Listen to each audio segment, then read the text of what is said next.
എല്ലാവർക്കും സ്വാഗതം. കേരളത്തിലെ സ്വതന്ത്ര സമര മുന്നേറ്റങ്ങൾ ഒന്ന് നോക്കിയാലോ.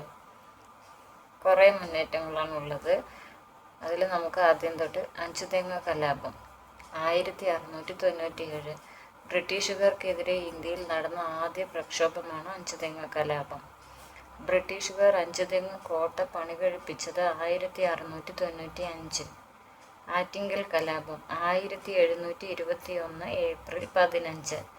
ഇന്ത്യയിൽ ബ്രിട്ടീഷുകാർക്കെതിരെ നടന്ന ആദ്യത്തെ സംഘടിത കലാപമാണ് ആറ്റിങ്ങൽ കലാപം. ആറ്റിങ്ങൽ കലാപത്തിൽ വധിക്കപ്പെട്ട ബ്രിട്ടീഷ് ഉദ്യോഗസ്ഥനാണ് ഗിഫോർഡ്.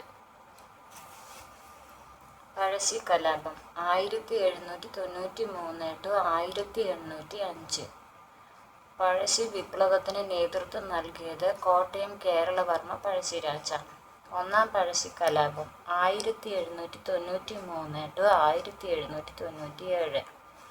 കേരള സിംഹം, പുരളിശെമ്മാൻ, പൈച്ചിരാജ, കൊട്ടിയോട്ട് രാജ എന്നിങ്ങനെ അറിയപ്പെട്ടത് പഴശ്ശിരാജയാണ്. പഴശ്ശി കലാപത്തിൻ്റെ പ്രധാന കേന്ദ്രം പുരളിമല, കണ്ണൂർ. രണ്ടാം പഴശ്ശി വിപ്ലവത്തിൻ്റെ കാലഘട്ടം 1800 to 1805.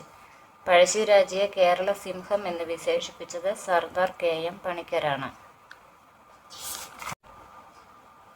പഴശ്ശി സ്മാരകം മാനന്തവാടി, പഴശ്ശി മ്യൂസിയം കോഴിക്കോട്, പഴശ്ശി ഡാം കണ്ണൂർ, പഴശ്ശി ഗുഹ മലപ്പുറം, പഴശ്ശി കോളേജ് പുൽപ്പള്ളി മട്ടന്നൂർ.